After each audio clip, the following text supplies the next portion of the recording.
दोस्तों नमस्कार, मैं मुकेश कुमार बिजनेस की बात से आप लोगों का स्वागत करता हूं। एक बार की बात है, एक देवता थे, उनकी एक पुत्री थी जो विवाह करने योग्य हो चुकी थी। देवता के मन में आया क्यों नहीं इसका विवाह किसी सुंदर लड़के को देख के कर दिया जाए। उन्होंने अपने 4 मित्रों की सहायता से ये डिसाइड किया कि क्यों ना हम इसके लिए अच्छा एक वर ढूंढें। चारों दोस्त चारों दिशा में चल दिए एक अच्छा वर ढूंढने के लिए, और चारों ने एक एक वर तलाश कर लिया।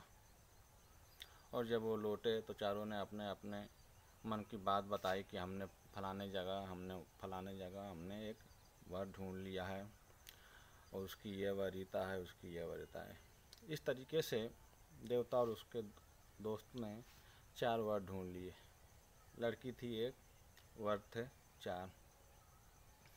अब देवताओं के मन में ये चिंता होने लगी कि किस प्रकार से हम अपनी पुत्री का विवाह करेंगे, क्योंकि एक ही पुत्री थी और 4 बारात आने वाली थी।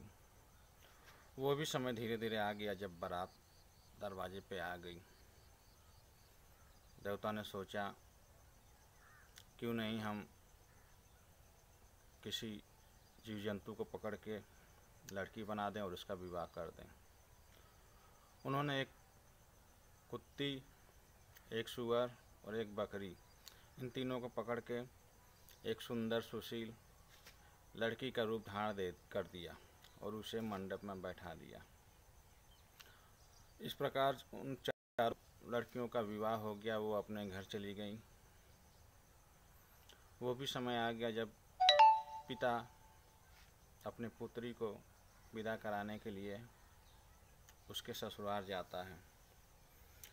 देवता जब अपनी पुत्री को विदा कराने के लिए उसके घर गए तो पहले वाली के घर गए, जिसके ससुर ने कहा कि भाई साहब, आपकी पुत्री सब काम में तो ठीक है, परंतु क्या करें, जब से वो खाना खा लेती है तो हमेशा सुअर के तरीके से लौटती रहती है।